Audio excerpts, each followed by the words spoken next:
Shabbat Shalom, Shabbat Shalom, Shabbat Shalom.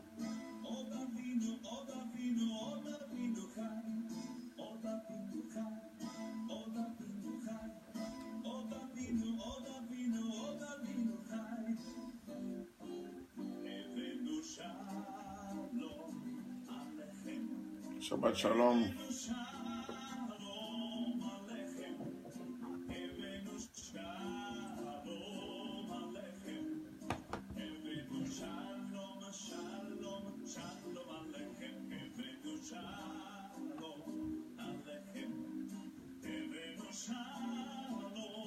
Shabbat Shalom, la fille d'Adonai, que l'Éternel vous bénisse davantage.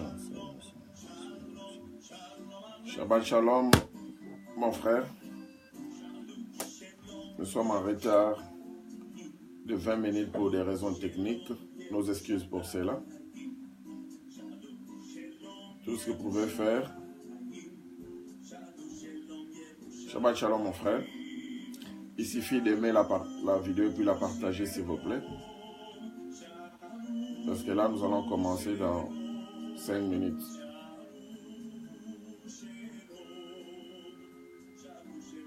Merci beaucoup, ma soeur. Shabbat Shalom. Que l'Éternel vous bénisse partout où vous êtes en train de nous suivre. Vous pouvez juste aimer la vidéo et puis la partager, s'il vous plaît. Le temps que les autres puissent nous joindre. C'est ce que je suis aussi en train de faire, je suis en train de partager la vidéo. Aujourd'hui, nous allons toujours continuer avec notre sous-thème de comment bâtir l'église d'Adonai selon les Saintes Écritures ou selon la Bible.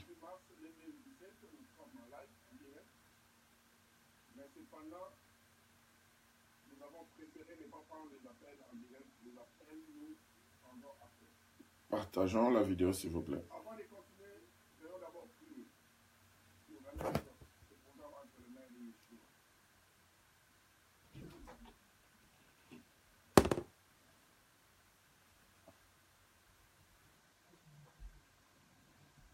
Shabbat Shalom, ma fille depuis Londres. Que l'Éternel vous bénisse davantage. Nous sommes en retard. Pour des raisons techniques, on nous excuse pour cela. Vous pouvez juste aimer la vidéo puis la partager comme d'habitude. S'il vous plaît.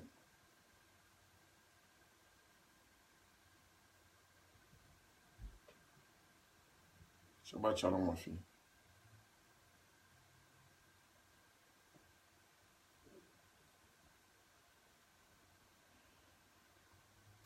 Aimons la vidéo et puis partageons la vidéo, s'il vous plaît.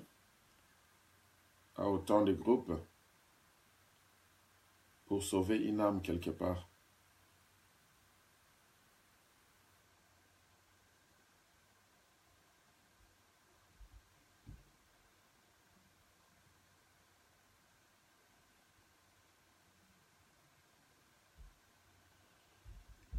Merci ma fille pour le partage.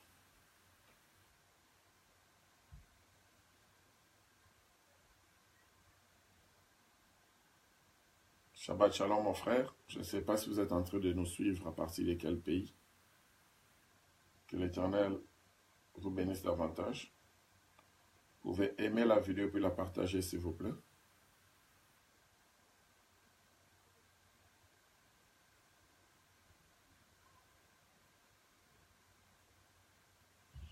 Nous allons commencer d'ici 4 minutes.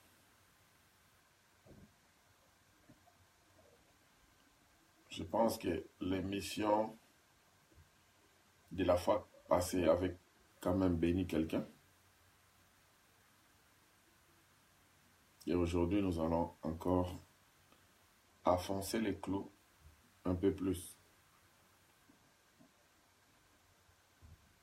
Notre thème général ou central pour l'année 2018 et jusqu'à ce que Yeshua, le Messie, vienne nous chercher.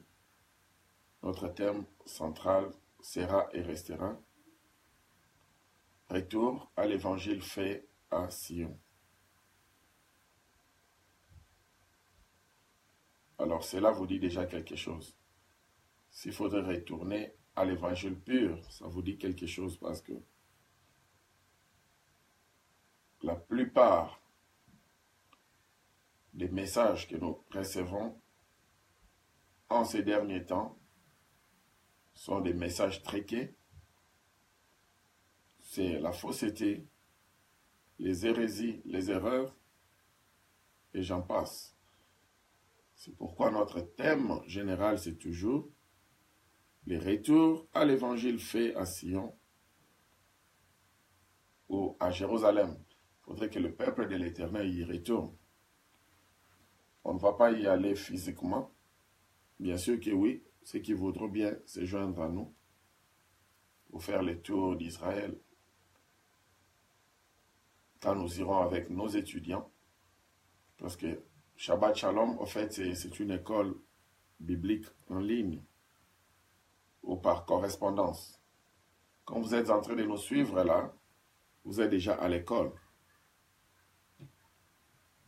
Alors, ceux qui voudraient bien s'inscrire pour devenir officiellement les étudiants de Shabbat Shalom, vous pouvez juste nous envoyer un message par inbox. C'est alors que nous allons vous dire de vous donner des directives qu'il faut, parce que l'inscription est gratuite, tout est gratuit. Mais comme la Bible nous recommande à ce que nous puissions nous soutenir les uns les autres, donc vous soutenez cette œuvre avec vos dons volontaires.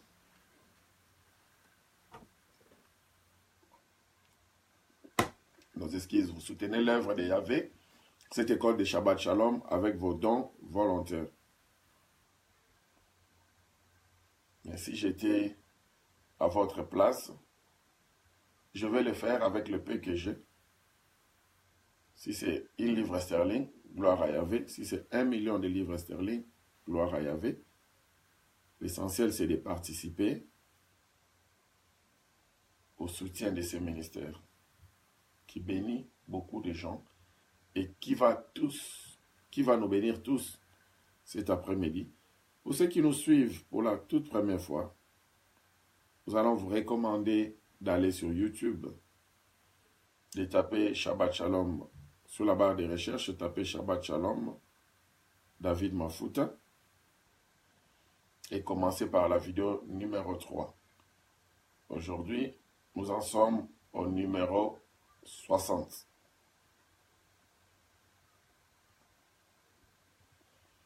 Et voilà, nous allons commencer notre message dans 2 minutes.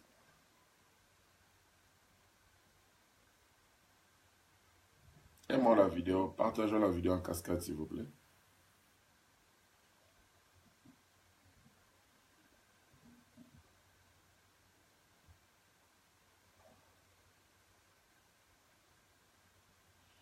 Et surtout, c'est avantagé Shabbat Shalom.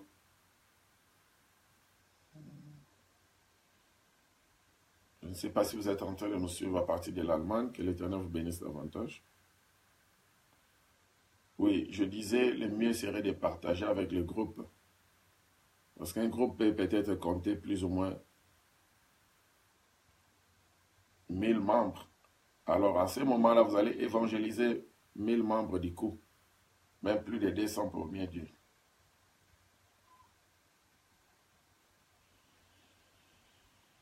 Nous allons commencer dans 1 minute.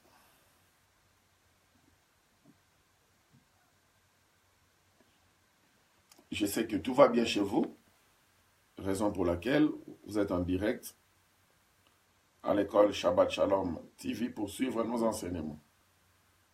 Et pour ceux qui sont souffrants, je vous assure que 5 minutes sera trop pour que vous puissiez sentir un changement de la part de l'Éternel, parce que nous ne prêchons pas les hommes malades. L'Éternel nous avait dit que vous n'allez pas prêcher les hommes malades, parce qu'il a dit dans sa parole, vous connaîtrez la vérité et la vérité vous affranchira. Donc ceux qui sont malades vont connaître la vérité tout de suite là, et la vérité va vous affranchir.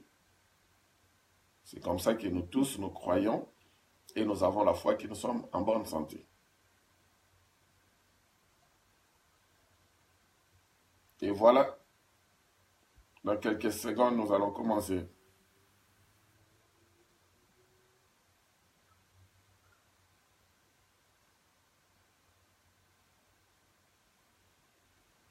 Nous allons commencer dans quelques secondes. Shabbat Shalom, maman journaliste, vous êtes en train de nous suivre à partir de la RDC à Kinshasa. Que l'Éternel vous bénisse davantage. Aimez la vidéo s'il vous plaît, vous pouvez la partager. Je sais que vous avez un grand nombre qui est en train de vous suivre en ce moment ici. Si vous partagez la vidéo, ça va sauver beaucoup d'âmes.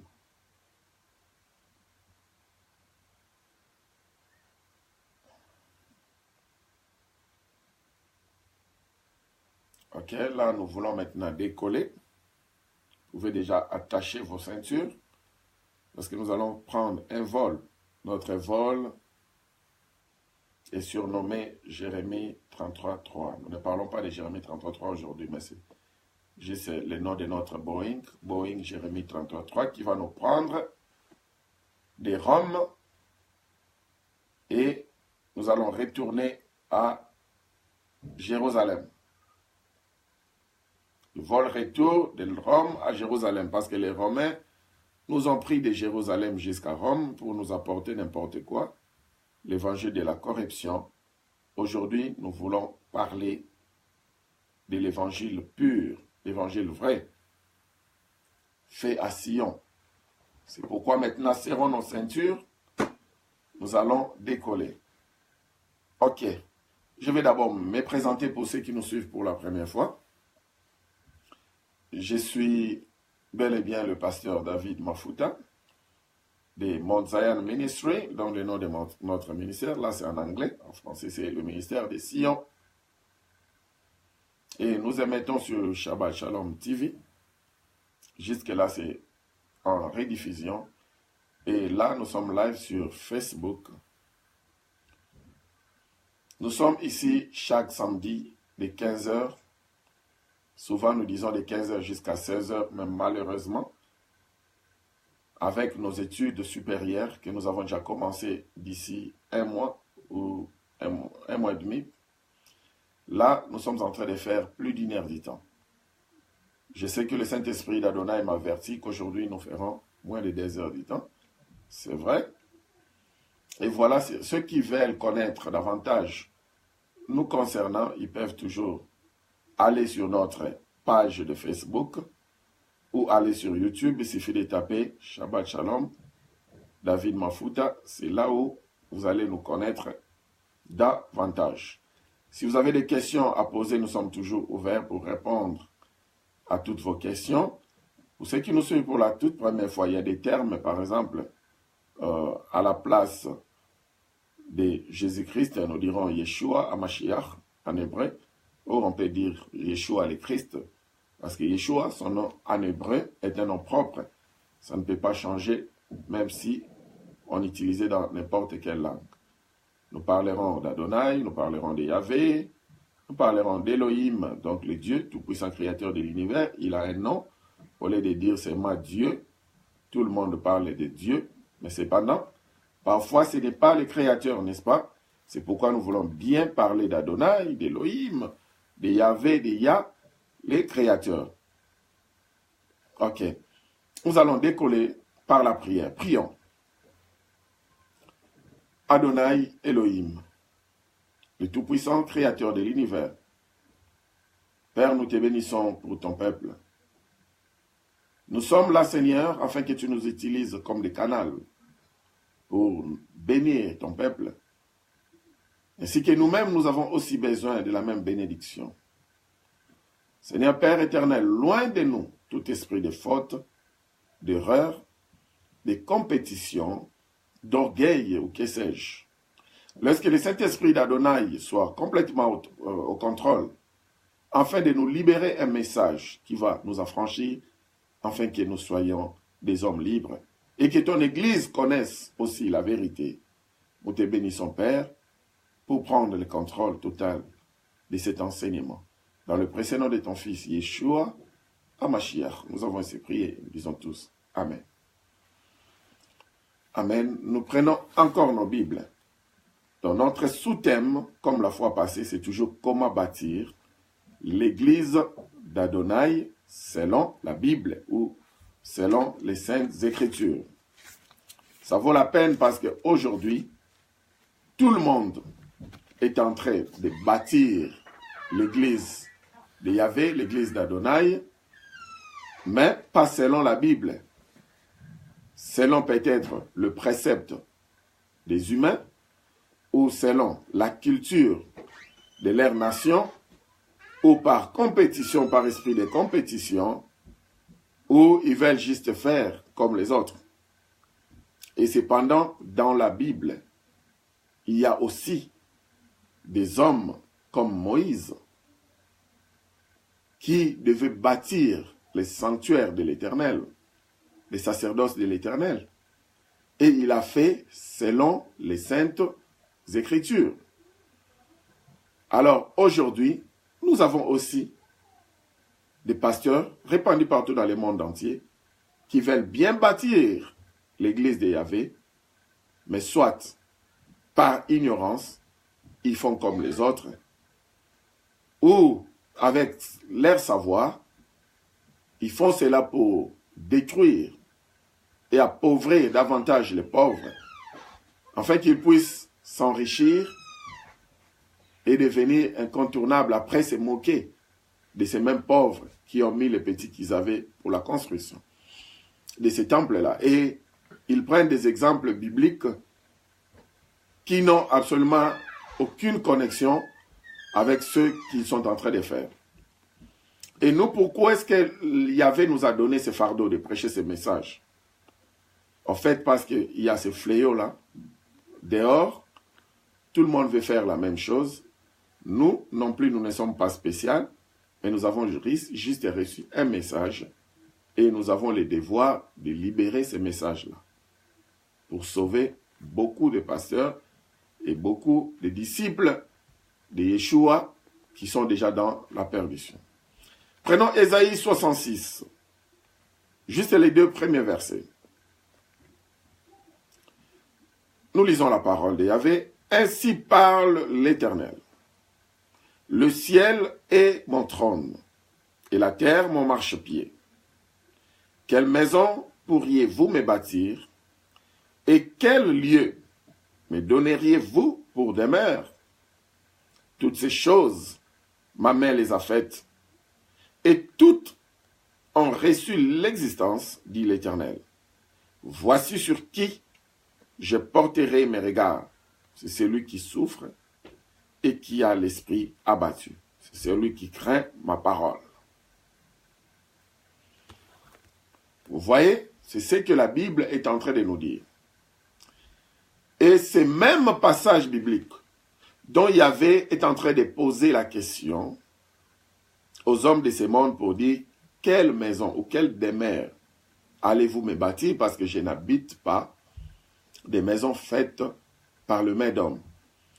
Les mêmes passages bibliques, le passage biblique similaire, ont été répétés environ 39 fois dans la Bible. Environ 39 fois dans la Bible où l'Éternel parle de la même chose encore et encore. Quelle maison allez-vous me bâtir? Est-ce que là je suis contre que les gens bâtissent de maisons pour l'Éternel? Je ne suis pas contre. Mais nous ne sommes pas non plus contre tout ce que ces gens-là font. Mais cependant, nous sommes porteurs d'un message. Nous ne pouvons que libérer le message. Comme Yahvé a mis cela sur notre table, nous n'allons rien retrancher et rien ajouter. Alors la fois passée, on avait fait l'étude sur l'église des Actes des Apôtres, ou l'église primitive, la première église. Une église qui était puissante, une église qui était incontournable. Mais cette église-là n'avait pas une maison ou eux-mêmes, ils ont bâti pour dire que ça, c'est la maison de l'Éternel. C'était plutôt une église ambulatoire. C'était une église ambulante plutôt. L'église s'est déplacée de maison en maison, de lieu en lieu, de place en place, de ville en ville, faisant l'œuvre de l'Éternel, prêchant le message de l'Éternel, comme Matthieu 28, 17 jusqu'à 19 nous dit. Et ceux qui croyaient, l'Église le baptisait. Et l'Église s'est rassurée qu'elle ne puisse pas donner un autre enseignement si ce n'est que l'enseignement qu'ils ont reçu de Yeshua Mashiach lui-même. Et comme Yeshua les avait dit, vous devez toujours garder la ligne. N'allez pas donner d'autres prescriptions si ces enseignements que je vous ai déjà prescrits jadis. Et c'est ce qu'il faisait. Et cette église était incontournable. Ils avaient aussi de petites églises de maison. Par exemple, quand nous lisons Romains chapitre 16 au verset 5, où Saul de Tarse, comme les Romains l'appellent, Paul, est en train de saluer une église. Et l'église en question, ce n'est qu'une église de maison. Romains chapitre 16, le verset 5. Saluez aussi l'église qui est dans leur maison. Saluez Épanète, mon bien-aimé, qui a été pour Christ le prémisse de l'Asie. Vous voyez? Donc déjà parti du verset 3, saluez Prisca et Aquilas, mes compagnons d'œuvre en Yeshua HaMashiach, qui ont exposé leur tête pour sauver ma vie. Ce n'est pas moi seul qui leur rend grâce. Ce sont encore toutes les églises de païens. Les églises des païens, vous voyez, païen, ça signifie le peuple non juif. Un peuple qui est non juif est appelé païen. Païen ne signifie pas quelqu'un qui ne connaît pas Christ, comme on nous dit. Alors, Priscilla et Aquilas, quand nous voyons dans les Actes des Apôtres, chapitre 18, on dit qu'ils avaient reçu Paul et ils faisaient le même métier. Comme lui, ils étaient des faiseurs des tentes. Donc les tentes, c'est ce que j'ai avec moi. C'est ce que les francophones ont appelé les tentes. En hébreu, c'est le talit. Il ne s'agit pas des tentes des maisons. C'était ça leur business. Priscilla et Aquilas. C'est ce business-là qu'ils faisaient. Ensemble, avec Paul, comme les Romains l'ont appelé. Alors, ils avaient une église de maison.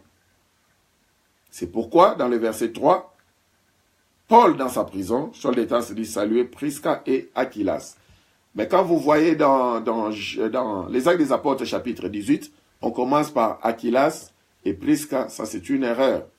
Mais les Romains ont fait cette erreur-là sciemment, parce qu'ils refusaient que la femme puisse prêcher. Et comme celui qui était pasteur, celle qui était pasteur titulaire de l'église, qui adorait l'Éternel à leur maison, c'était Priscilla. Donc, sur le plan étymologique, on devait commencer par Priscilla et Aquilas.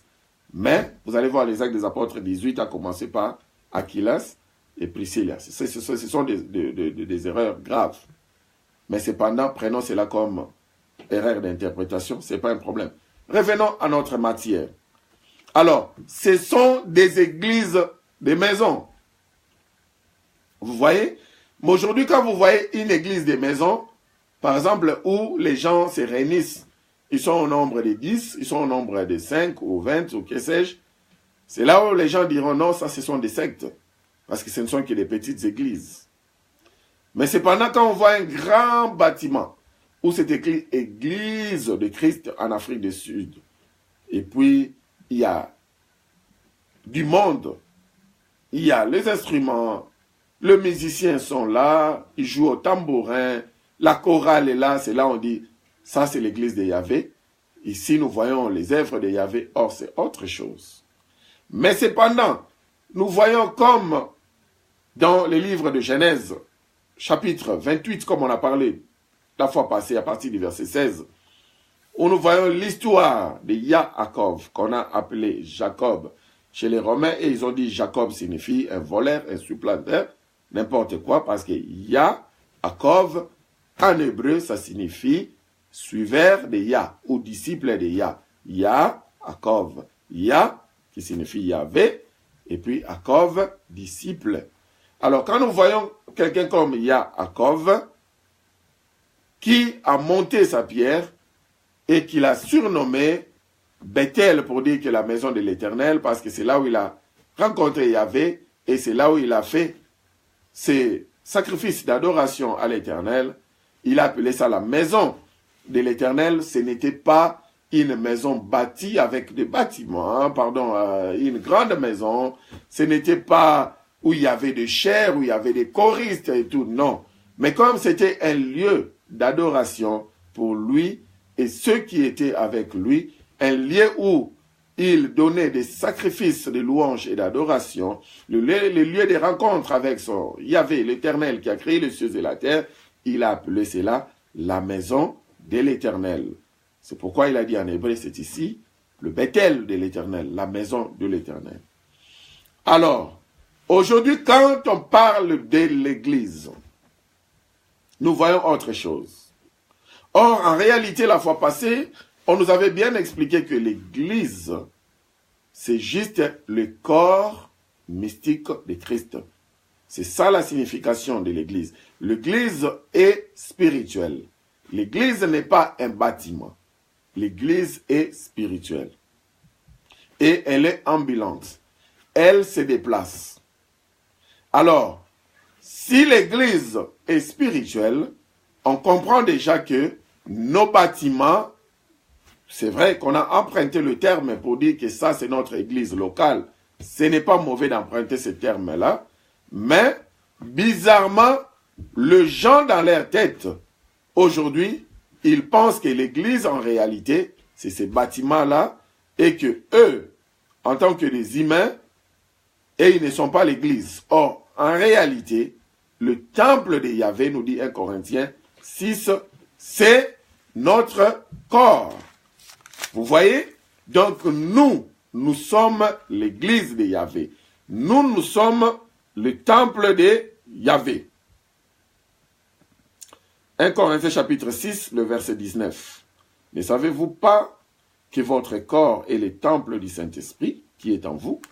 Notre corps à nous est le temple du Saint-Esprit. Notre corps à nous est l'église de Yahvé. Même les gens de ce monde ont chanté à plusieurs reprises, l'église de Yahvé, c'est notre cœur. Mais cependant, nous avons aussi un coin peut-être là où nous partons adorer les dimanches, et ce coin-là, nous appelons cela l'église locale. Alors, aujourd'hui, les prédicateurs partout au monde entier, ils veulent bien bâtir une église pour Yahvé. Mais ce que nous avons remarqué, au lieu qu'ils puissent premièrement bâtir la vraie église, qui est le corps de Christ, ce n'est pas ce qu'ils sont en train de faire. Ils sont en train de bâtir l'église locale, qui n'est qu'un bâtiment, et ils négligent la vraie église qui est le corps mystique de Christ. Alors c'est là où le bas blesse, c'est là où nous avons un problème sérieux. Si nous ne pouvons pas bâtir l'église de Yahvé, l'église qui est son corps, mais cependant, nous courons pour bâtir des bâtiments, des maisons, c'est là où ça devient un problème. C'est pourquoi notre thème est comment bâtir l'église d'Adonai selon les saintes Écritures. Éphésiens chapitre 2, à partir du verset 20. Vous avez été édifiés sur les fondements des apôtres et des prophètes, Yeshua HaMashiach lui-même étant la pierre angulaire, la pierre de l'angle ou la pierre de la fondation ou la tête. En lui, tout édifice bien coordonné s'élève pour être un temple saint dans le Seigneur. En lui, vous êtes aussi édifiés pour être une habitation de Yahvé en esprit. Vous voyez? Donc, on nous montre que nous devons bâtir l'église de Yahvé sur le fondement qui est Christ lui-même. Et lui-même est la tête de l'église. Et lui-même est la pierre angulaire que les bâtisseurs ont rejetée, qui est devenue la pierre principale. La fois passée, on avait appris, quand il avait bien dit, dans Matthieu 16, à partir du verset 15, quand on était en train d'étudier l'histoire de Pierre, comment est-ce qu'il était d'abord Simon à l'époque, quand il avait reçu la révélation du Messie, et puis il lui a dit que tu es le Fils de l'homme. Alors, Yeshua avait tellement aimé cela, il a dit que ce ne sont ni la chair ni le sang qui t'ont révélé ces choses, mais c'est plutôt mon Père qui est dans le ciel, c'est celui qui t'a révélé ces choses. Alors désormais, tu ne seras plus Simon, tu seras maintenant appelé Pierre. Et sur cette pierre, je bâtirai mon église et le porte de ces jours de mort ne prévaudront point contre elle. Alors nous avons vu qu'en hébreu, en français, tout est écrit Pierre, Pierre. Il y a une confusion, un problème d'interprétation aussi. La Bible a été interprétée dans plusieurs langues. Vous voyez, quand les Romains ont pris cela en hébreu, ils ont déjà matraqué cela, il y a un problème de la translittération. Ils n'ont pas pu vraiment interpréter la Bible comme il faut. Il a fallu interpréter au travers des sons. C'est ce qu'on appelle la translittération. Et puis c'était parti dans d'autres langues, dans plusieurs langues. Jusqu'à tel point, maintenant c'est tombé en français, je ne sais pas. C'était 40e interprétation, il y a tellement d'erreurs, où ils ont dit seulement Pierre, Pierre. Or, en réalité, la première pierre en question, quand on dit que tu es Pierre, en hébreu, c'est écrit tu es Pétros, pour dire la pierre de la construction, de petites pierres qui montent sur la pierre angulaire pour construire une maison. Et si vous allez en Israël, vous allez bien comprendre cela parce qu'ils ont l'habitude d'avoir d'abord une pierre, une grosse pierre de fondation pour la pierre angulaire, et puis ils vont construire avec des petites pierres. Alors, de petites pierres là, c'est pourquoi il dit que tu es Pétros, donc tu es une petite pierre entre d'autres petites pierres de construction, et sur ces pétras, donc sur cette pierre angulaire ou la pierre de fondation, tu bâtiras mon église. Vous voyez? Donc c'était ça.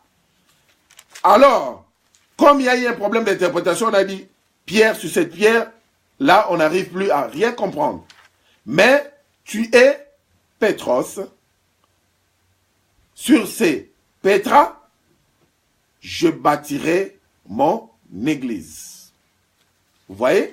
Donc ça signifie que mon église sera bâtue sur ma tête, parce que je suis la tête de l'église.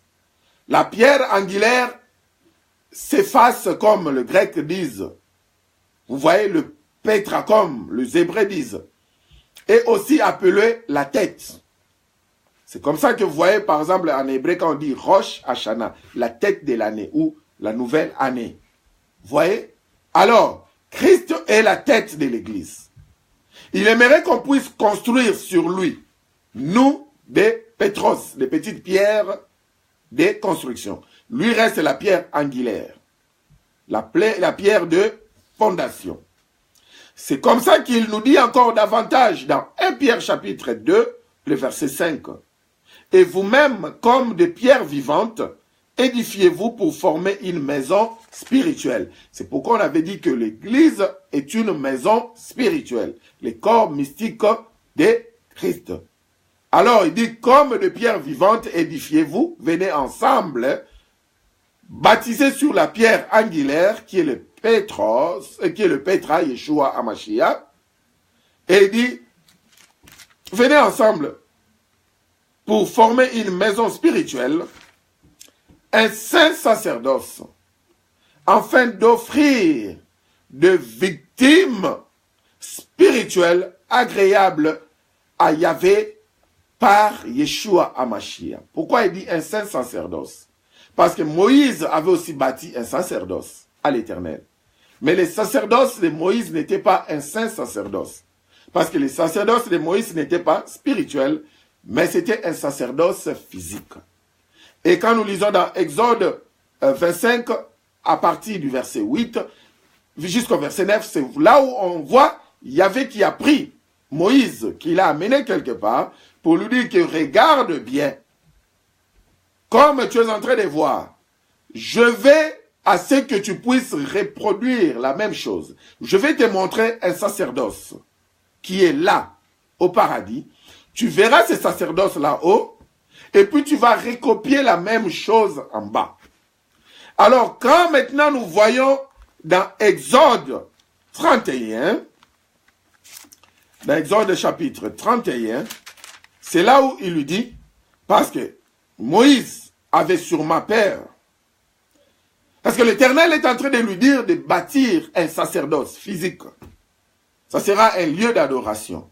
Mais cependant, il n'est pas architecte, il ne connaît rien d'architecture, et il ne connaît rien de maçon. Il n'est pas non plus maçon.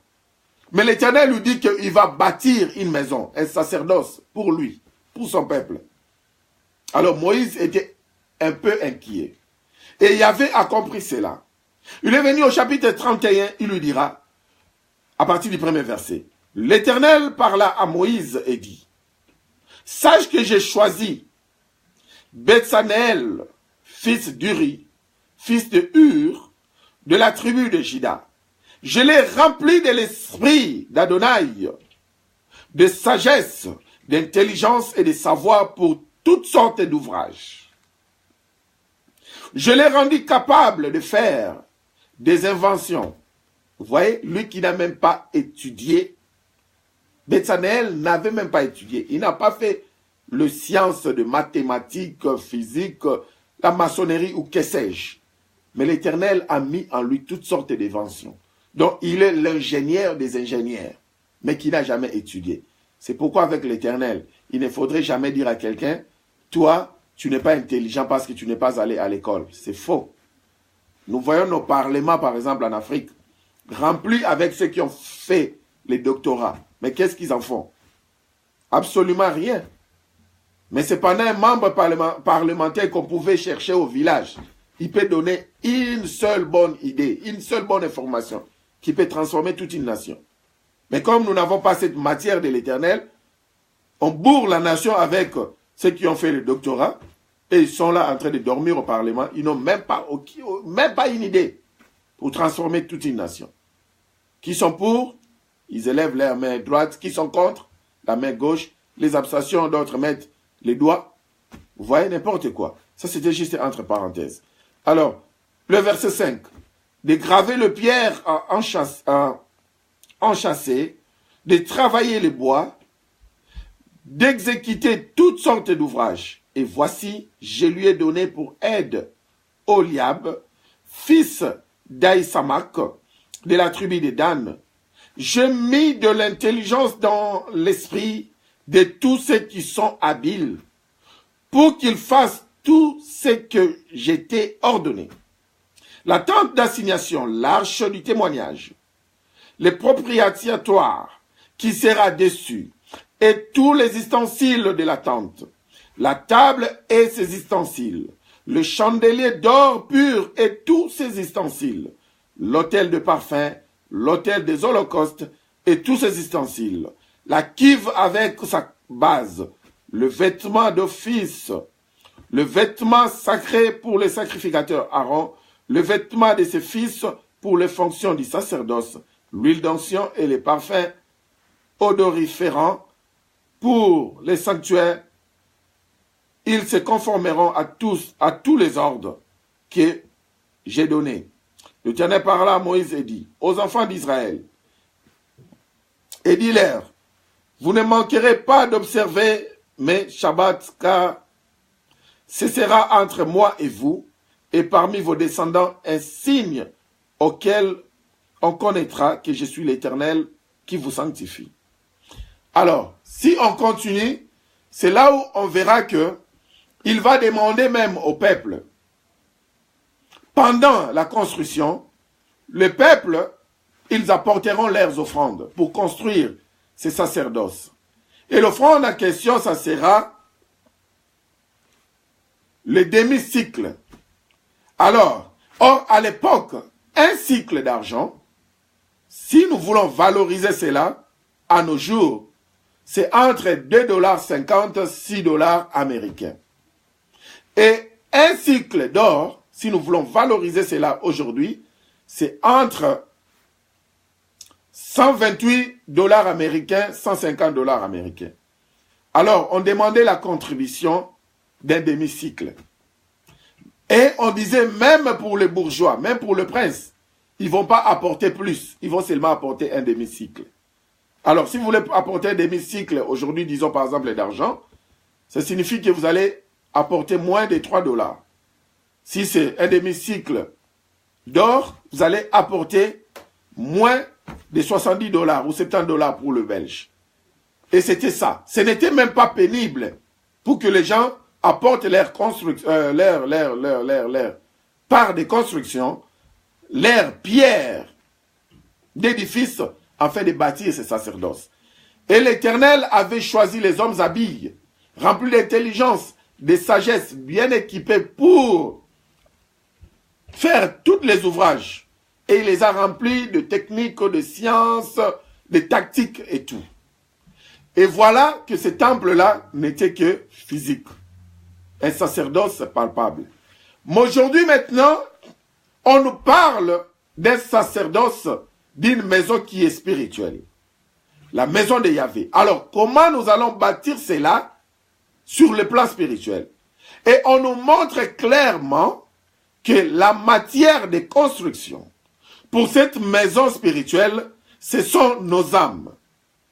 Contrairement à la matière de construction pour les sacerdoces de Moïse, la matière de construction, ce n'était pas les âmes. La matière de construction, c'était plutôt les bois, c'était plutôt les cèdres, les Liban, c'était plutôt des choses qui étaient palpables et touchables. L'or, les reins, tout était touchable et palpable.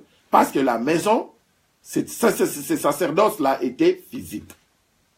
Alors qu'aujourd'hui maintenant, les sacerdoces royales est devenu spirituel. C'est ce qu'on appelle l'église de Yeshua. Et lui-même est la tête. Et il est une âme vivante. Il vit pour l'éternité.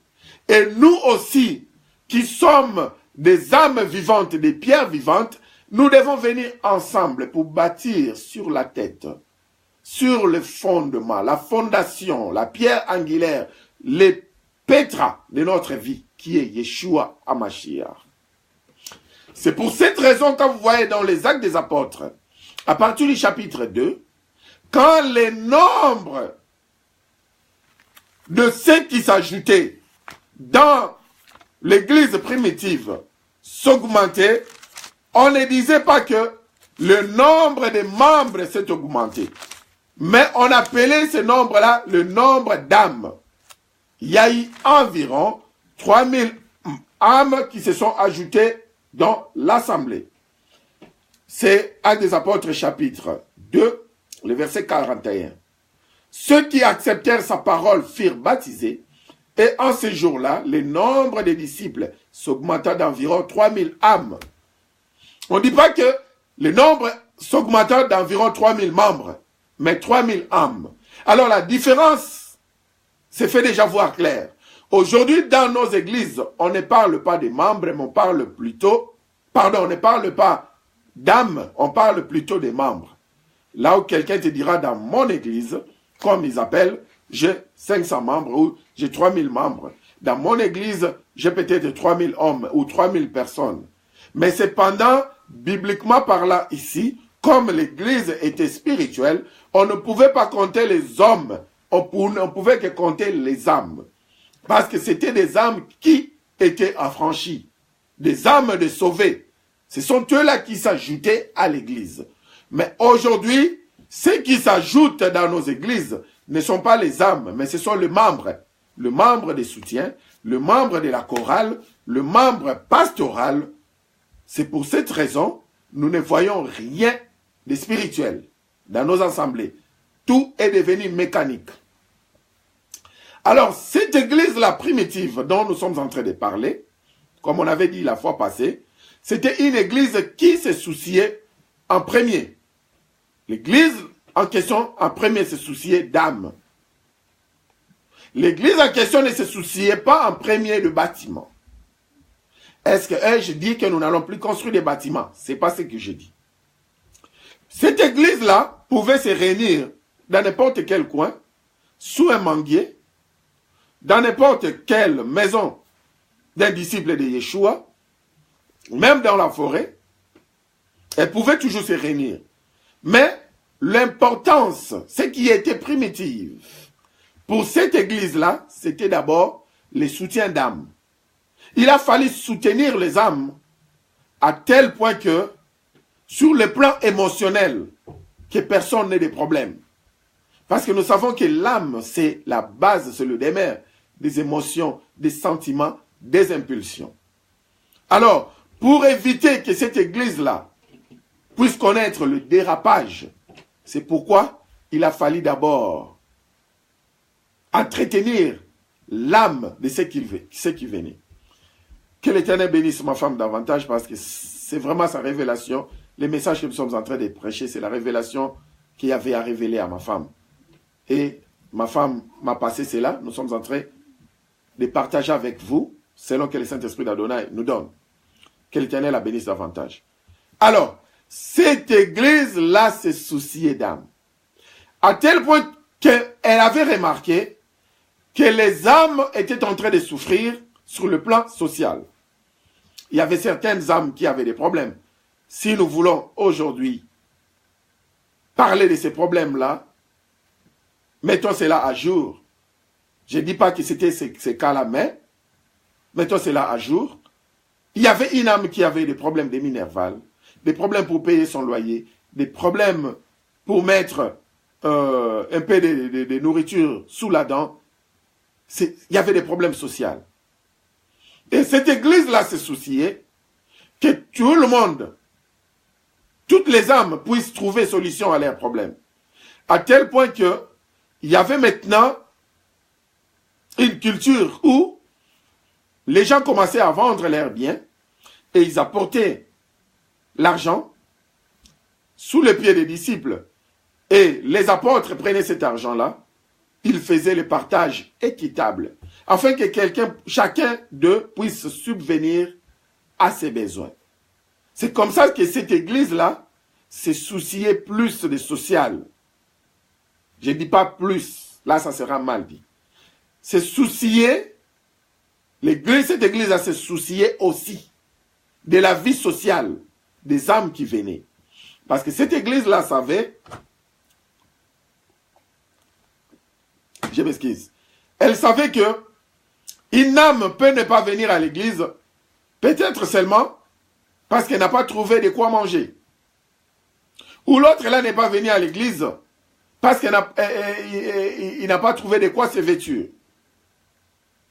Le Messie Y n'est pas venu à l'église parce qu'il n'a pas trouvé de finances pour payer le frais de minerval de son enfant. Alors, l'église primitive s'est rassurée que tous ces problèmes-là puissent avoir une solution. Afin que l'église se focalise pour l'adoration de Yahvé, rien d'autre. Parce qu'elle savait que l'église en question était spirituelle. Mais cependant, si le physique n'est pas bien traité, ça peut aussi affecter les spirituels. Je m'excuse. C'est pour cette raison Dans Matthieu 4,4, il est bien dit. Quand Satan tentait Yeshua, le Christ, dans Matthieu 4,4, Christ lui dira que l'homme ne vivra pas de pain seulement, mais l'homme vivra aussi de toute parole qui sort de la bouche de Yah. Cela signifie quoi? L'Éternel est en train de montrer la dimension. Si quelqu'un ne peut pas encore maîtriser le physique, cela affecte aussi le spirituel. Une âme affamée a des problèmes, même pour adorer. Là, c'est différent d'une âme qui est en jeûne et retraite.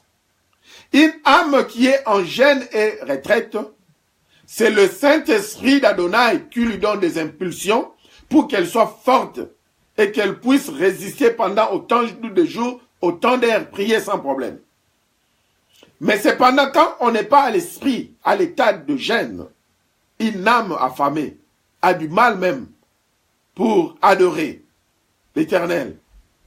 Shabbat Shalom. La sœur qui est en train de nous suivre, tu peux nous suivre en ligne s'il vous plaît. Et nous allons parler après l'émission si vous avez des questions. Vous voyez, ça ne vous est jamais arrivé, vous avez tellement faim que vous vous agenouillez pour prier. Même vos os n'ont pas de force. Vous ne savez pas prier. Ça m'est arrivé à plusieurs reprises. Quand je ne suis pas sous l'état de jeûne et prière, où le Saint-Esprit d'Adonai ne m'a pas envoyé. Parce qu'aujourd'hui, nous entrons en jeûne sans pour autant que le Saint-Esprit d'Adonai nous donne des directives. Là, ce sont des jeûnes qui ne sont pas comptés. Ce sont des grèves de faim. Vous voyez, ça m'arrive parfois. Je ne suis pas en état de jeûne. J'ai tellement faim. Je m'agenouille pour prier. Je n'ai même pas de mots pour prier. Moi, ça m'arrive. Alors, l'église primitive voulait se soucier de cela. Alors aujourd'hui, qu'est-ce qui se passe dans nos églises? Dans nos églises aujourd'hui, premièrement, nous ne sommes pas en train de bâtir la vie des âmes pour former une maison spirituelle. C'est ça l'église de Yahvé. Ce n'est pas ce que nous sommes en train de faire. Mais nous sommes en train de courir pour bâtir des bâtiments. Et nous nous en foutons de ce que les âmes sont en train de ressentir.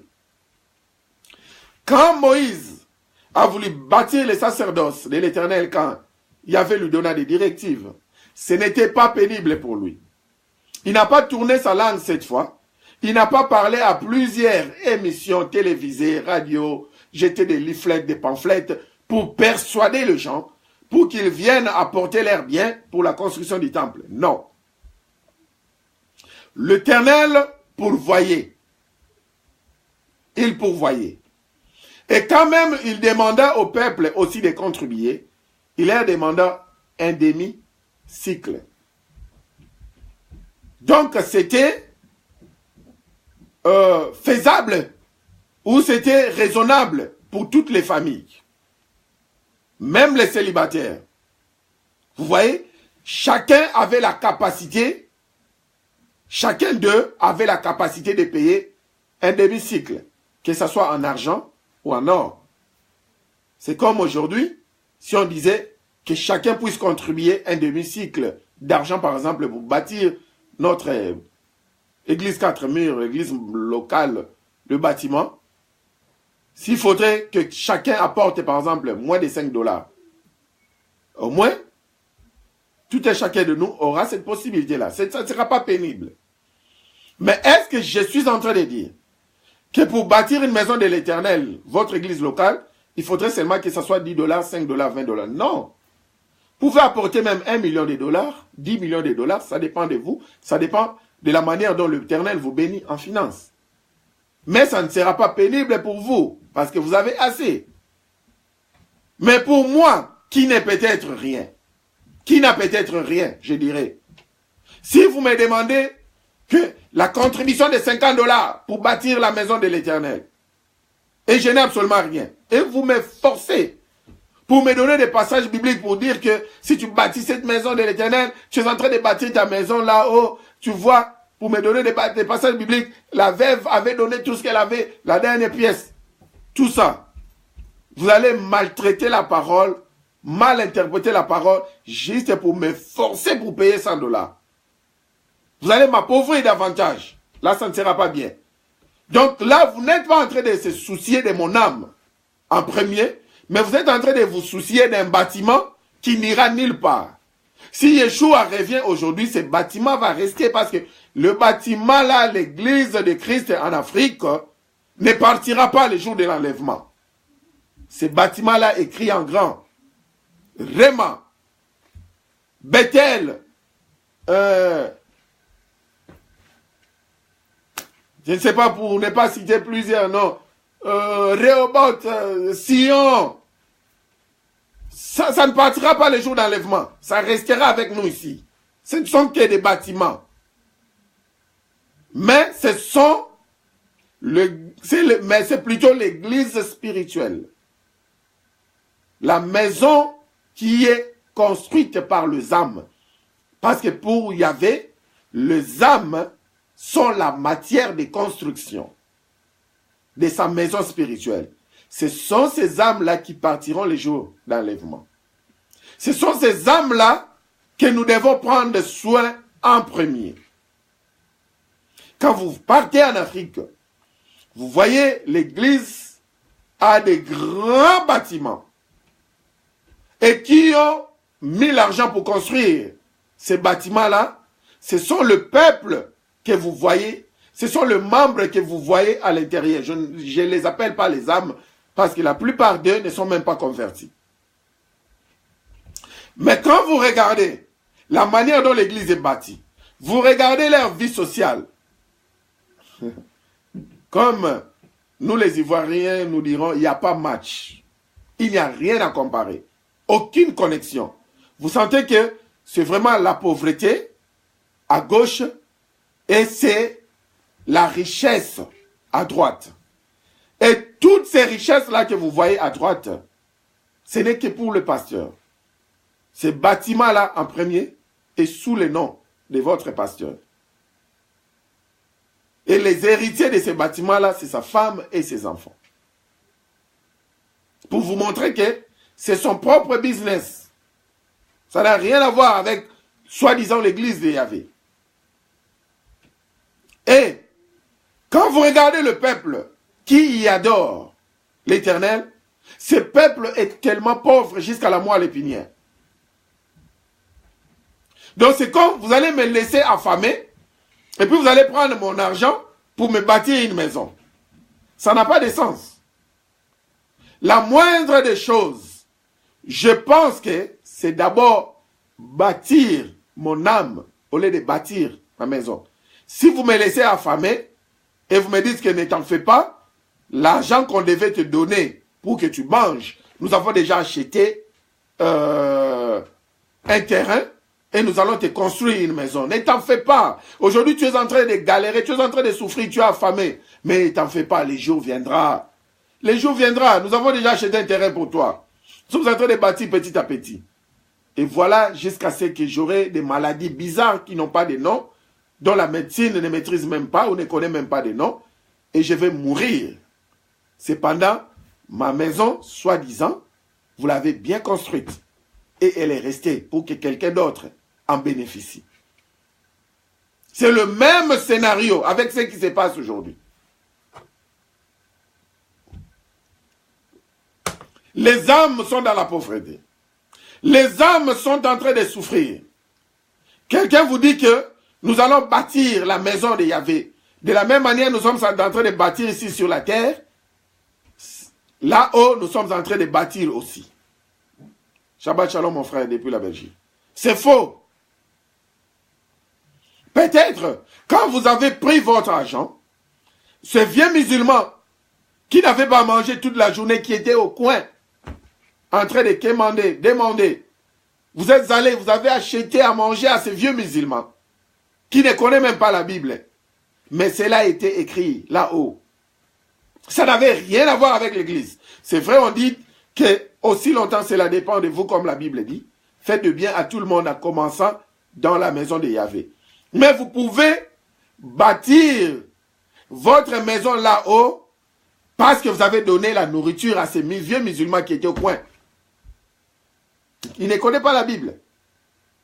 Et vous pouvez aller jeter votre argent parce que vous étiez allé donner cela à l'esprit de compétition, soi-disant à l'église, quand on a dit que ceux qui ont 100 $ se lèvent pour que nous bâtissions la maison de l'Éternel. Vous étiez là sur les rangs en train de danser,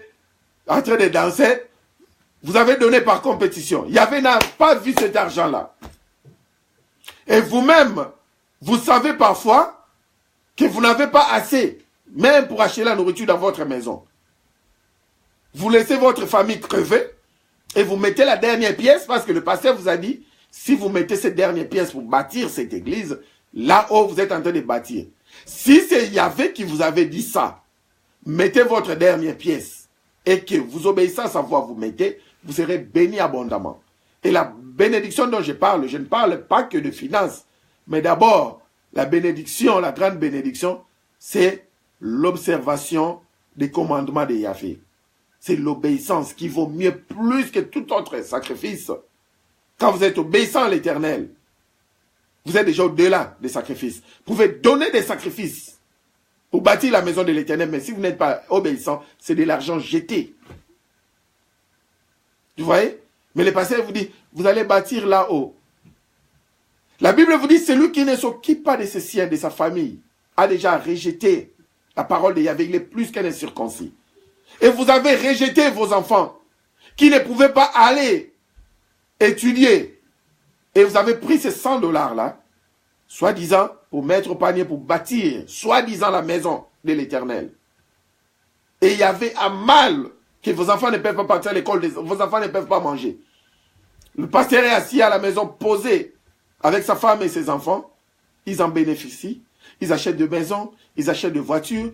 Leur vie change complètement. Ils sont à la télé, ils sont à la radio avec cet argent-là, soi-disant des constructions du temple.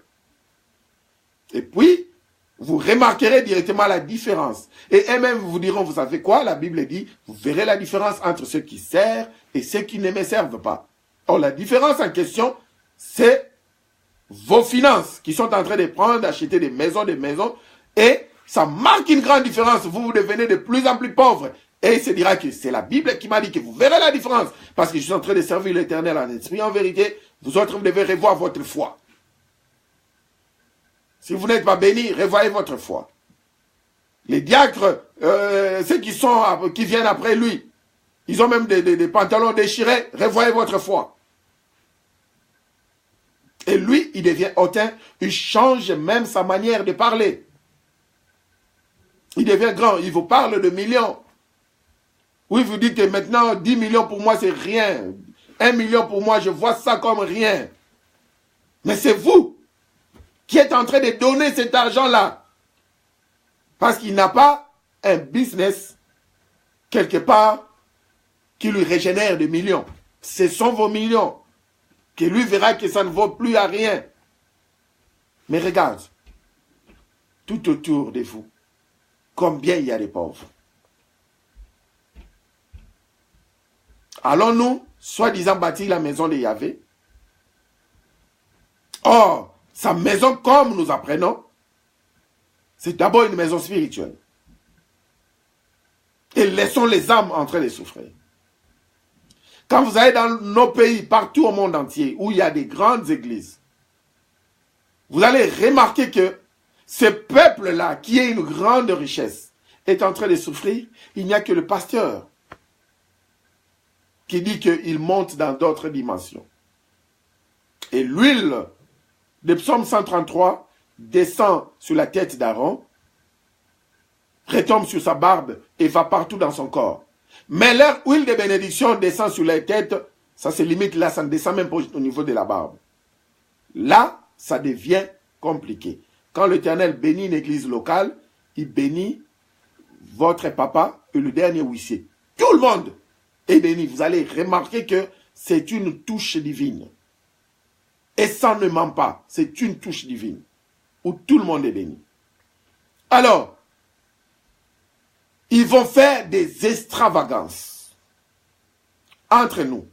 Quelqu'un dira, peut-être c'est le même message que nous répétons, le message du samedi passé. Non, ce n'est pas le même message. Nous sommes en train d'introduire les clous un peu plus. Et nous allons encore avancer. Entre nous,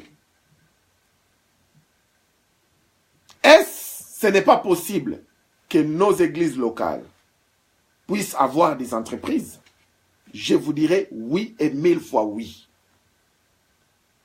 Mais pourquoi accuser seulement nos gouvernements?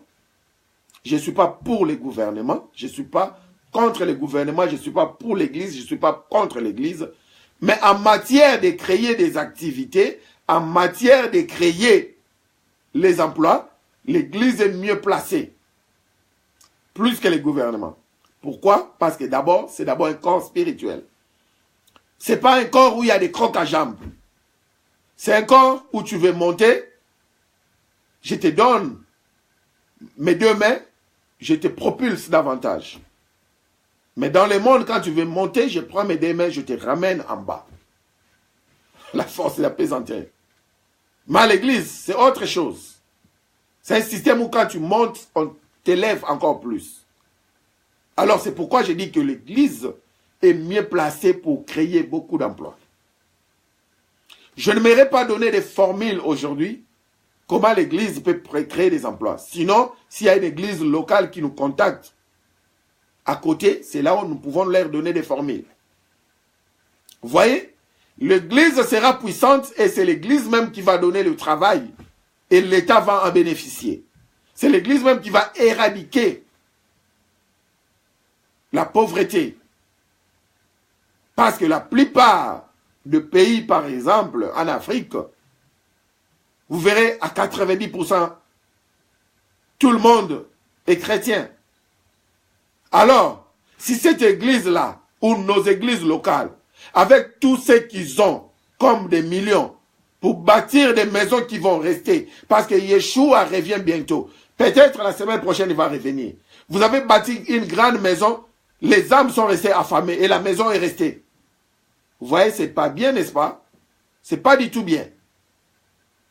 Alors, si par contre, avec 1 million que nous avons déjà dans notre caisse, nous pouvons créer des emplois et donner les membres ou les âmes de cette église-là, ces églises-là, les entreprises de l'église, pour diriger, pour travailler dans ces entreprises-là, ils seront payés, ils vont travailler selon les Saintes Écritures, et il y aura une grande production.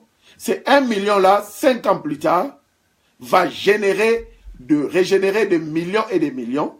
Et même si nous avons besoin de construire un bâtiment comme nous voulons, nous aurons peut-être 50 millions dans les comptes bancaires de l'église. Même si ce bâtiment-là coûte 10 millions, ça ne va pas peser sur nous.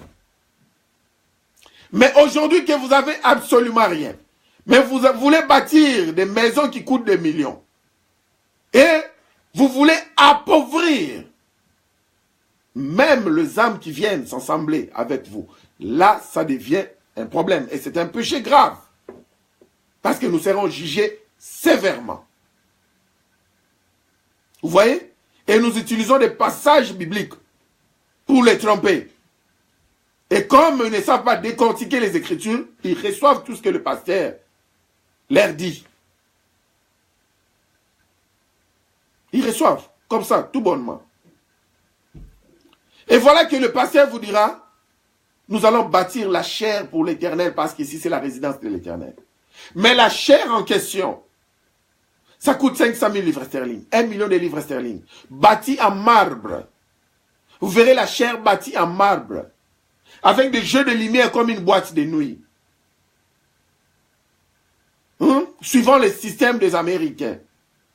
Les Américains, premièrement, sont un peuple, ils s'y donnent à 100% à l'Éternel, et ils sont un peuple, ils travaillent, ils sont financièrement parlant stables, la plupart d'eux. Quand ils donnent pour Yahvé, ils donnent. Et puis, les terrains en Amérique sont moins chers. Par exemple, un terrain en Amérique est 3 fois moins cher qu'acheter un terrain à Kinshasa, au Congo par exemple. Vous voyez, les terrains sont moins chers, les matériaux de construction de prix sont agréables. Vous voyez, ou Affordable, j'allais dire en anglais.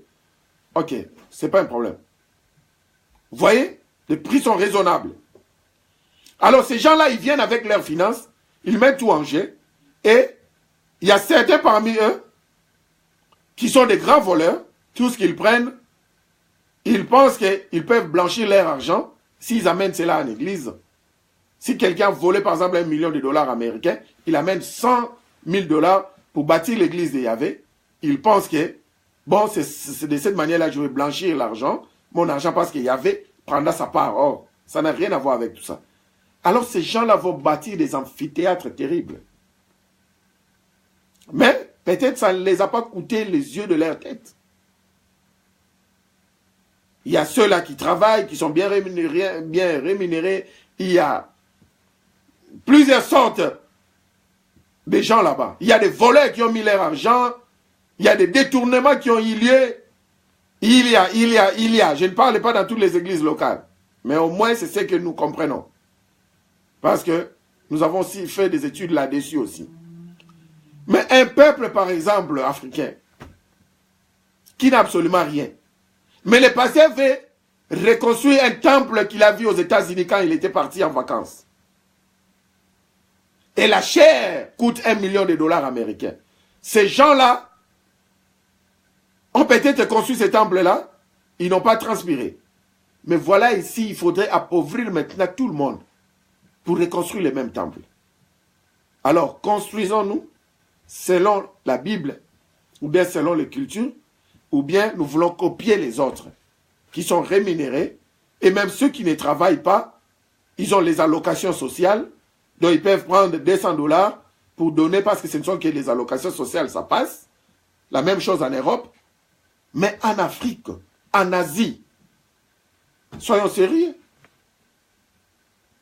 Je dis et je le répète, je ne suis pas contre que les gens bâtissent une maison pour Yahvé. Mais souvenons-nous, quelle maison allons-nous bâtir qui sera sa demeure? Aucune maison.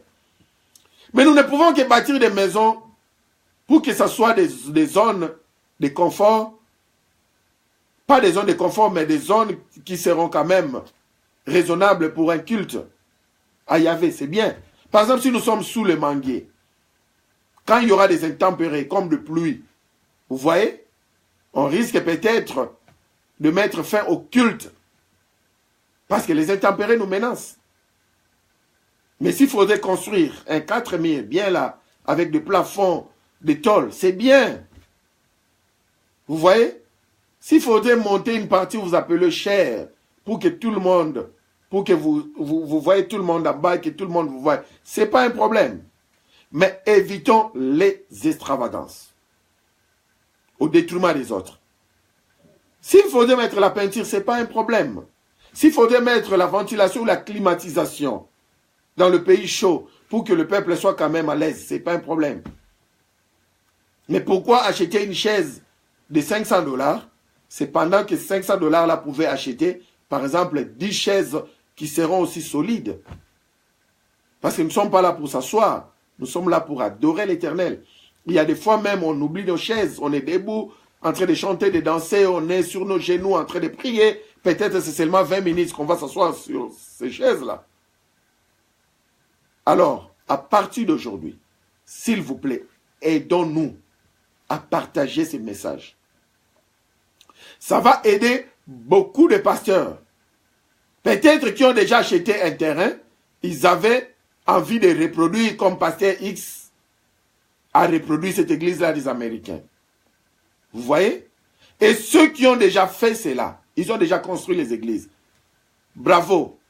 Mais nous allons vous recommander de retourner à l'Éternel pour aller lui demander pardon parce que vous avez fait cela au détriment des autres. Vous voyez? Il y a des gens qui ont perdu leur travail à cause de cela. Il y a des gens qui n'ont pas fini, qui n'ont pas pu finir leurs études parce qu'il fallait donner le dernier centime pour la construction de soi-disant la maison d'Éternel qui n'ira même pas à l'enlèvement. Et cependant, vous avez des pauvres au milieu de vous. Vous voyez? Le frère qui est là à la chorale, qui n'a pas fini, qui n'a pas pu finir ses études, parce que bien qu'il ne travaille pas, vous lui demandez encore la construction le frais de construction. Or, en réalité, c'est l'église qui devait donner des dons à tout celui qui travaille au sanctuaire. En commençant par les huissiers, les chantres, le musicien ou que sais-je. Tous ces gens-là, le portier, les diacres, tous ces gens-là qui travaillent à l'église, ils doivent bénéficier de biens matériels. Galates 6 ne se limite pas seulement aux prédicateurs, des messagers et autres. Non, ça c'est limite, c'est large. Ça va au-delà de ça. Tout celui qui rend de service à l'église pour l'utilité commune doit bénéficier de biens des autres. Aujourd'hui, il y a des frères qui sont 24 heures sur 24 dans le permanence, en train de prier pour les autres.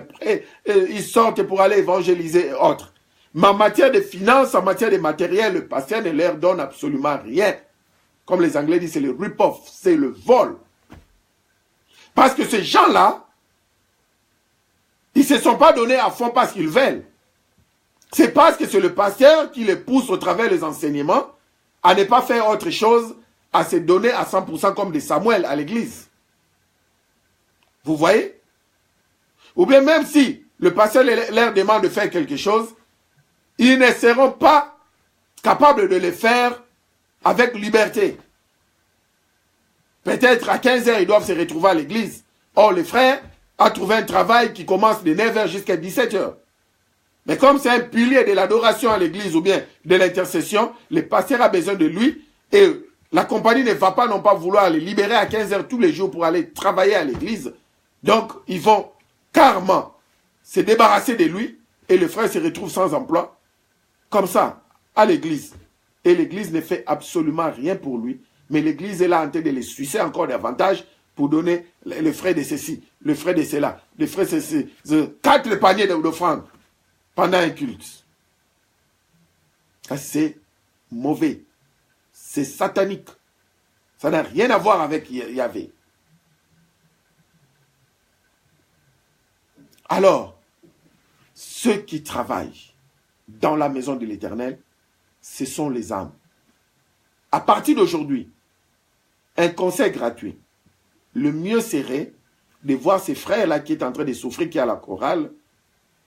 Prends ces frères-là, prends soin de ses études. Ces frères-là qui n'ont pas de logement, si tu as une chambre en réserve dans ta maison, prends ces frères-là. Commence à payer ses études. C'est alors que tu es en train de bâtir la maison de l'Éternel. Et celui-là qui croit bâtir ces bâtiments-là, peut-être il n'est pas en train de bâtir la maison de l'Éternel. Prends cette sœur-là qui connaît bien préparer. Où l'église pouvait débloquer des fiscs, $1,000, $100 pour que la sœur commence un petit maléwa comme certains diront, ou bien une petite cuisine, aller cuisiner au coin et vendre la nourriture pour se faire des bénéfices. Alors, prends ton $100, ouvre ces petits restaurants, ces petits coins cachés pour cette dame-là. C'est alors que tu es en train de bâtir l'église de Yahvé. Est-ce que je suis en train d'interdire à qui que ce soit de mettre l'argent sur le panier appelé « Bâtissons l'église de Yahvé, l'église locale », ce n'est pas ce que moi je suis en train de dire. Je ne suis pas en train d'interdire qui que ce soit. Mais j'ai dit, donnons avec ce que nous avons. Mais nous avons des priorités. Les âmes qui viennent s'assembler avec nous, ces âmes-là sont notre priorité. Premièrement, notre famille est notre priorité, number one. Les âmes qui viennent s'assembler avec nous sont notre priorité. Parce que le pasteur, il ne se soucie pas de ces âmes-là. Lui, il se soucie des membres et des personnes qui viennent lui donner l'argent. C'est pour cette raison, dans certaines églises, quand on connaît que tu as beaucoup d'argent, tu es là, au premier rang. Ceux qui n'ont pas beaucoup d'argent, ils sont au dernier rang. Ou une sœur a beaucoup pleuré, elle est allée dans une église. Alors, elle était en retard et s'est dit, oh, il y a des places vides devant. Je vais aller m'asseoir. Quand elle est allée, on lui dira, non, non, non. Cette place, c'est pour des gros poissons. Elle n'a pas compris. Elle est rentrée, elle était debout pendant tout le culte. Il y a certains gros poissons qui sont venus, donc ceux qui sont bourrés de fric, le soutien, le membre de soutien de l'église qui donne beaucoup d'argent. Et il y a d'autres membres de soutien qui, ces jours-là, n'étaient pas venus. Leur place est restée vide. Et voilà quelqu'un a connu un culte pénible du début jusqu'à la fin, ou bien pendant cette heure-là qu'il était venu jusqu'à la fin, debout. Parce que la première place, c'est pour le gros poisson. Donc c'est ça. Où allons-nous? Nous devons recadrer nos tirs. Alors, la semaine prochaine, c'est là où nous allons parler de la matière qu'il faut utiliser pour bâtir l'église d'Adonai. La matière en question, nous connaissons, ce sont les âmes. Mais nous allons encore parler de cette matière-là un peu plus davantage, où nous allons parler de l'argent, de l'or, nous allons parler des diamants. Vous voyez, ce ne sont que des âmes comme matière de construction, mais nous allons encore expliquer cela comme il faut. Et sachons, à partir d'aujourd'hui, pour bâtir la maison d'Adonai, nous n'avons pas seulement à aller dans notre église locale, dans ces paniers appelés l'argent pour la maison d'Adonai. Non. Regardons autour de nous. Il y a un musulman, il y a un bouddhiste, il y a un chrétien, un disciple de Yeshua en premier, et les autres aussi, Bouddha, les musulmans, aussi longtemps que cela dépend de nous, tant que nous avons des possibilités, faisons du bien à ces gens-là. Nous sommes en train de bâtir la maison de l'Éternel en faisant ça. Alors que personne ne vous montre que bâtir la maison de l'Éternel, c'est seulement bâtir ces 4 murs ici, c'est ça la maison de l'Éternel. Non. Vous savez, pour que vous entriez au paradis, dans la félicité de l'Éternel, il faudrait qu'au préalable, votre nom soit inscrit dans 2 livres. Le livre de vie, en premier, et le livre de souvenirs, en deuxième. Le livre de vie, à tout moment quand vous prêchez la bonne nouvelle, les gens écoutent cette bonne nouvelle, ils l'acceptent, ils sont sauvés. Votre nom est écrit dans le livre de la vie parce que vous apportez la vie et vous donnez la vie qui est Yeshua Mashiach aux autres.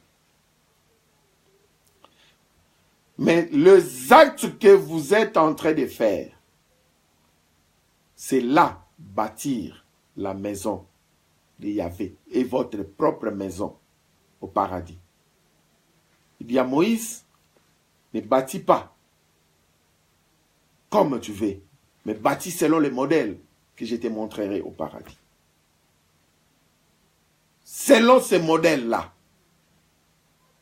Exode 25, 8 à 9, nous avons aussi nos maisons, selon nos modèles au paradis. Il suffit d'être connecté avec le Saint-Esprit d'Adonai en faisant des actes sociaux aux autres. C'est alors que nous sommes en train de bâtir notre maison. Là, oh, on ne meurt qu'une seule fois. Mais cependant, il y a des gens qui connaissent des morts médicales où quelqu'un ira, il est allé voir l'Éternel. Et l'Éternel lui dira, ta place n'est pas encore ici, ce n'était qu'une visite. Le Messie a insisté, non, là-bas en bas c'est la souffrance, c'est la chaleur. J'aimerais rester ici. Pardon, j'aimerais rester ici. L'Éternel lui amena faire un tour. Il lui a montré une maison. Et cette maison était inachevée. Il dira au Messie, c'est ça ta maison. Mais elle est encore inachevée. Alors, tu n'accepteras pas de vivre dans une maison inachevée.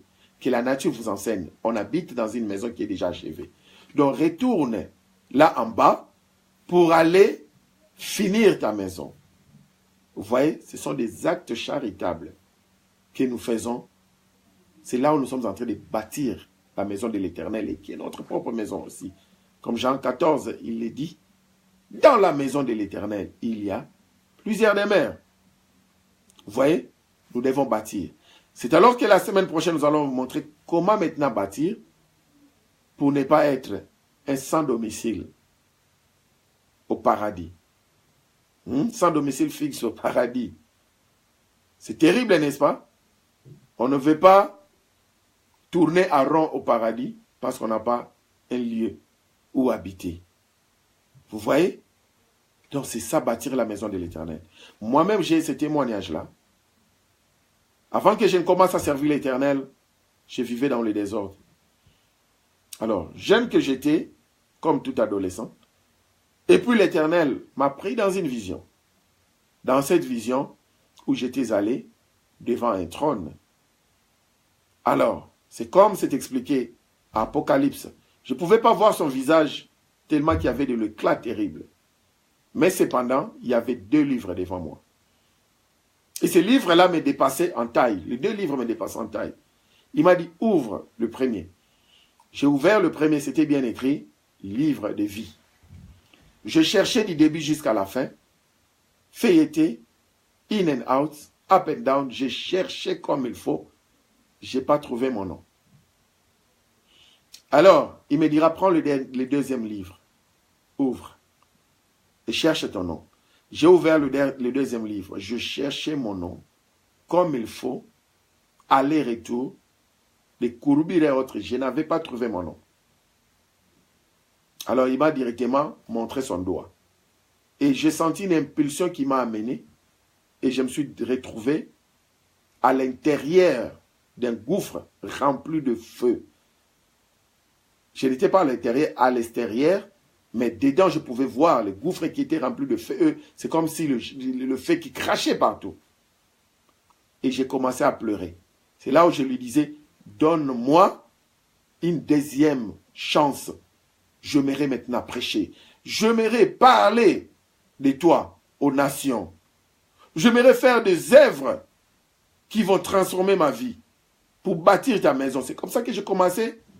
Un message qui était déjà au fin fond de moi commençait à sortir et j'ai commencé à répéter comme un perroquet sans que je me rende compte. J'aimerais bâtir ta maison en faisant de bonnes œuvres. Comme il dit, la foi sans œuvre est morte. C'est comme un corps sans souffle de vie, nous dit Jacques. Vous voyez? C'est comme ça que j'ai commencé à crier, pardon, donne-moi la 2e chance. J'aimerais faire des actes qui vont te plaire. Il a dit non. Il m'a montré les doigts. Jacques chapitre 2, le verset 26. Comme le corps sans âme est mort, de même la foi sans les œuvres est morte. Oui. Alors je pleurais. Il m'a montré. La chaleur en question commençait déjà à me brûler. Ce n'était pas le feu, mais c'est la vapeur. La fumée qui sortait, ça commençait à me brûler. J'avais pitié de moi. J'ai regardé mon enfance. J'ai commencé à pleurer. Je me voyais, c'est fini, je suis parti. C'est là où toutes les leçons bibliques que ma mère me donnait, comment elle me disait de marcher selon la voie de l'Éternel pour hériter un jour le paradis, ça me revenait. Et voilà que la vapeur commençait déjà à me détruire. Et il m'a dit, je te donne une 2e chance. Retourne au monde. Va prêcher ma parole pour donner la vie aux autres, afin que toi, tu aies aussi la vie. Afin que ton nom reste et y demeure dans les livres de vie, parce que tu as vu que ton nom n'y se trouve pas. Et fais des actes, les œuvres palpables, pour bâtir ta maison ici, qui sera aussi ma maison. Ma maison qui sera aussi ta maison. C'est là où je me suis réveillé. Ceux qui connaissent là où j'étais étudiant à l'internat, ces jours-là, j'étais mourant. Mais, le jour où je vais donner le témoignage complet de ma vie, je parlerai aussi de cette histoire-là. J'étais mourant, mais il y avait m'a ramené à la vie. Et ce même jour, tous ces gens-là qui se sont cotisés pour m'amener à l'hôpital parce que j'étais mourant, quelques minutes après, ils ont vu que cela s'est changé en adoration, en louange, adoration. Et j'ai commencé à le prêcher en le fixant droit aux yeux. L'Éternel me révélait leur vie, en leur parlant clairement, en leur prophétisant sur leur vie. Et c'était terrible. Et depuis ce jour-là, les gens diront, mais il est devenu pasteur. C'est fini. Attendons. D'ici 6 mois, il va revenir. C'était en 96. 97 plutôt. Oui, 96, 96 comme les Belges diront. Jusqu'à aujourd'hui, c'est parti pour l'éternité. Je ne peux plus retourner. C'est fini. Comme il avait dit, c'est lui qui veut me servir. Qu'il prenne ma croix. Premièrement, qu'il puisse s'oublier lui-même, renoncer à lui-même, qu'il prenne sa croix et qu'il me suive. J'ai déjà mis mes 2 mains dans la charrue. Je ne peux plus retourner. Comme les Ivoiriens chantent, je ne veux plus retourner jamais reculer. Je vais avancer, toujours avancer. Je ne veux plus reculer. C'est fini pour l'éternité. En avant. Pas de recul. Je vais donner la vie, afin que mon nom reste dans le livre de vie. Je vais avec mes œuvres servir l'Éternel pour bâtir ma maison là-haut. Comme ma femme a l'habitude de me dire, il dit qu'aujourd'hui, les disciples de Yeshua pensent que seulement en allant à l'église, en priant, en gênant, et c'est là, c'est tout, et qu'ils verront Yahvé. Mais ils seront surpris que ce soit le pasteur ce jour-là quand Yahvé dira, et loin toi de moi, je t'ai point connu, parce que Yahvé ne t'a pas vu au travers des œuvres. Et quelqu'un te dira, non, on n'a pas seulement besoin des œuvres, comme Paul a dit, parce qu'on ne comprend pas le message de Paul, on ne sait pas interpréter le message de Paul. C'est clair ici, Jacques nous dit que une foi sans œuvre, c'est comme un corps qui est mort. Vous voyez? Or, le corps dont il est en train de parler, c'est un corps qui doit être vivant. Et le corps vivant, comme on a vu dans 1 Pierre 2, à partir du verset 5, venons tous ensemble, édifions-nous comme des pierres vivantes pour édifier la maison vivante de Yahvé. Alors, un corps qui est le temple de Yahvé, qui ne fait pas des actes, qui ne fait pas des œuvres, est un temple mort. Et ce temple-là n'est pas écrit dans le livre des souvenirs. Cette maison-là n'est pas bâtie dans le paradis, même si vous donnez 1 million de livres sterling pour soi-disant bâtir ces bâtiments-là, votre nom ne sera pas inscrit dans les livres des souvenirs, si c'est par esprit de compétition, si c'est par culture ou par coutume. Mais si vous faites ça en premier, pour se souvenir des âmes, pour le salut des âmes, c'est alors que vous êtes en train de bâtir la maison de l'Éternel. Nous sommes arrivés à la fin de notre message. Partageons ces messages en cascade. Partageons ces messages en cascade. Yahvé revient bientôt. Quelle maison me bâtirez-vous pour que moi je puisse y demeurer? Quelle maison? La semaine prochaine, quand nous allons parler de la matière de construction de la maison de l'Éternel, nous allons aussi voir les 7 églises de l'Asie mineure. Apocalypse, chapitre 2, chapitre 3. L'Asie mineure, c'est la Turquie actuelle. Les gens voient la Turquie aujourd'hui un pays musulman. Mais c'était ça l'Asie mineure. Ce sont eux qui étaient parmi les piliers de l'évangile de Yeshua. C'est pourquoi prions aussi pour la Turquie, pour que la Turquie redevienne à son premier amour, Yeshua. Elle n'était pas musulmane, elle était un pays de Yeshua. Et ces églises étaient là. Alors nous allons aussi parler de ces églises-là. Nous allons voir comment ils baptisaient. Ils bâtissaient selon la Bible, selon la parole de Yahvé. Alors, nous sommes arrivés à la fin de notre message. Ceux qui veulent bien nous appeler, ils peuvent nous appeler après ces messages. Ceux qui veulent bien poser des questions, pouvez toujours le faire. Ceux qui veulent s'inscrire à notre école biblique de Shabbat Shalom, qui est une école en ligne, contactez-nous. Vraiment, je pense que ce message a béni quelqu'un. Si vous êtes béni, que l'Éternel vous bénisse davantage. Si ce message vous a touché, sur le point peut-être, vous avez dit que qu'est-ce qu'il est en train de dire, nous vous demandons pardon, parce que nous ne pouvons que libérer le message selon que l'Éternel nous a donné de le faire. Mais si nous vous avons touché tantôt d'une manière ou d'une autre, pardonnez-nous, mais ne pardonnez pas le message. Acceptez le message, mais pardonnez-nous parce que nous avons utilisé la bouche d'un humain pour libérer un message divin. Il y aura sûrement des fautes, pardonnez ces fautes-là, pardonnez peut-être une attitude qui vous a lésé, mais ne pardonnez pas les messages. Ne pardonnez pas l'esprit du message. Acceptez cela. S'il faut se repentir, repentez-vous. S'il faut se corriger, corrigez-vous. Et à partir d'aujourd'hui, nous allons commencer à bâtir de belles maisons pour l'Éternel, en se souciant premièrement de ses âmes.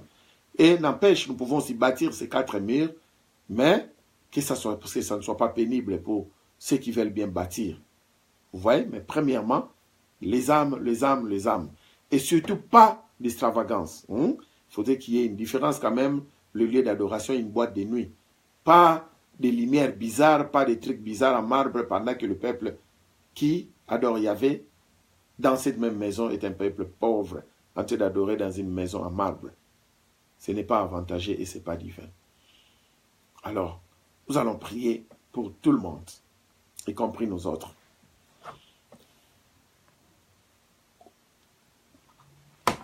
Nos excuses, prions. Adonai Elohim, le Tout-Puissant, Créateur de l'univers.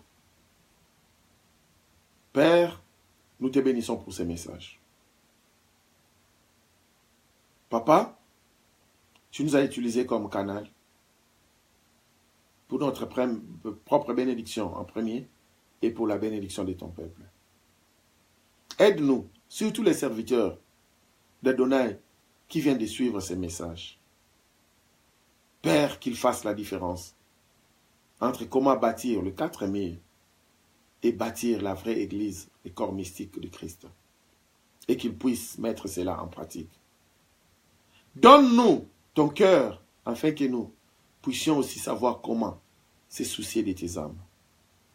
Papa, je sais qu'il y a quelqu'un qui se répand déjà pour avoir détruit les âmes de Yahvé, soi-disant pour bâtir un temple à l'Éternel. Oh, tu n'habites pas ce temple. C'est vrai, quand nous nous réunissons dans ce temple-là, ta présence est là. Mais cependant, ta présence est avec nos âmes. Ta présence ne demeure pas dans ce temple-là. Parce que ce ne sont que des bâtiments construits de main d'homme. Aide-nous à comprendre cela. Et il y a quelqu'un qui prend la ferme décision, Seigneur, à partir d'aujourd'hui, qu'il commence à bâtir sa maison là-haut, qui est aussi ta maison. Seigneur, donne l'intelligence ainsi que la sagesse. Comme tu as donné à Belsadéel et à ses confrères. Seigneur, l'art des bâtisseurs. Donne-nous l'esprit des bâtisseurs, Seigneur, afin que nous puissions aussi bâtir selon ce que tu as déjà mis là-haut pour nous. Donne-nous la vision claire, afin que nous bâtissons selon ta volonté et non selon nos propres œuvres. Et nous allons bâtir avec tout le monde. Peu importe la religion de ces gens-là, bien que nous ne sommes pas des religieux, nous sommes tes disciples Yeshua Mashiach.